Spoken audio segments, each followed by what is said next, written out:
साताऱ्यात सेल्फी काढताना मुलगी 250 फूट दरीत कोसळली, ज्याचा व्हिडिओ पाहून अंगावर शहारे आले।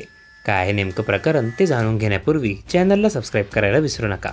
साताऱ्यात ठोसेघर सज्जनगड परिसरातील बोर्डे घाटात एक अंगावर शहारे आणणारी घटना घडली आहे। डोंगराच्या कडेला सेल्फी काढत असताना एका मुलीचा तोल गेला आणि ती 250 फूट खोल दरीत कोसळली। सुदैवाने 40 फुटावर ती एका झाडात अडकली, त्यामुळे पुढचा अनर्थ टळला। या घटनेची माहिती मिळताच महाबळेश्वर ट्रेकर आणि शिवेंद्रराजे रेस्क्यू टीमने तत्काळ घटनास्थळी धाव घेतली आणि त्या मुलीला सुखरूप बाहेर काढले। तिला साताऱ्यातील एका खासगी हॉस्पिटलमध्ये उपचारासाठी दाखल केले। या घटनेचा धक्कादायक व्हिडिओ सोशल मीडियावर व्हायरल झाला आहे। यामध्ये त्या तरुणीचा जीव वाचला असला तरी तिला गंभीर दुखापत झाल्याची माहिती मिळाली आहे।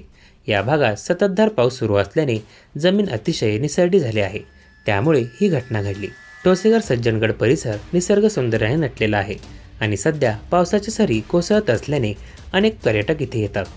निसर्ग सौंदर्यामुळे फोटो काढण्याचा मोह आवरत नाही, मात्र काळजी घेणे खूप गरजेचे आहे, अन्यथा एक सेल्फी जीवावर बेतू शकते। सुदैवाने या तरुणीचे प्राण वाचले आहेत, पण सेल्फीचा मोह किती धोकादायक ठरू शकतो याचे हे उदाहरण आहे।